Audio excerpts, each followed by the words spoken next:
ये खबर है पटना की। इथेनॉल नीति के बाद अब उद्योग मंत्री सैयद शाहनवाज हुसैन ने राज्य की प्रस्तावित टेक्सटाइल नीति के मसौदे पर उद्योग समूहों संग बैठकों का सिलसिला शुरू कर दिया है। इसी क्रम में वे इन दिनों मुंबई के दौरे पर हैं। बुधवार को इन्होंने synthetic rain textile export promotion council के साथ बिहार के लिए कपड़ा नीति के मसौदे पर चर्चा की। उद्योग मंत्री ने कहा कि बिहार में निवेश का बेहतर माहौल है। कहा कि कपड़ा व्यवसाय यदि साथ दे तो शीघ्र बिहार परिधान उद्योग में देश को बांग्लादेश से आगे ले जा सकेगा।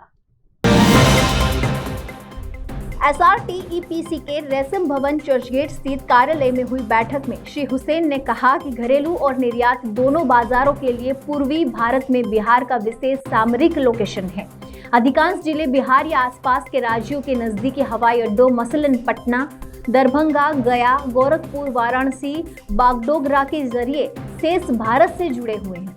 राष्ट्रीय जलमार्ग 1 के पूरा होने के बाद माल के परिवहन में बहुत सहूलियत आएगी। कहा कि वर्तमान में सड़क एवं रेल परिवहन का जाल बिहार में बहुत ही अच्छा है।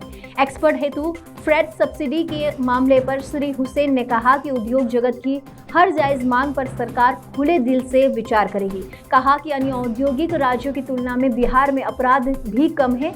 एक निवेशक के पूछने पर उन्होंने बताया कि उनके कार्यालय में राज्य ने सिंगल विंडो सिस्टम को वास्तव में प्रभावी बनाने के लिए कॉमन एप्लीकेशन फॉर्म की ऑनलाइन फाइलिंग की प्रणाली सुदृढ़ की है और अब यह पूरी तरह चालू है। हाल में मिले बड़े निवेश प्रस्तावों जैसे ZSW, SR और माइक्रोमैक्स आदि के बारे में भी जानकारी दी। कहा कि अधिकांश श्रमिक जो कोरोना में लौटे हैं वे कपड़ा क्षेत्र से थे और एक अधिक विकेंद्रीकृत औद्योगिक व्यवस्था चाहते हैं जो उन्हें घर से काम करने में सक्षम बना सके। उन्होंने बिहार आने और निवेश करने के लिए उद्यमियों का आह्वान किया। इससे पूर्व उद्योग विभाग के अपर मुख्य सचिव ब्रिजेश मेहरोत्रा ने बिहार पर एक परिचय दिया और यहाँ उद्योग लगाने पर सरकार द्वारा दी जाने वाली सुविधाओं की जानकारी दी।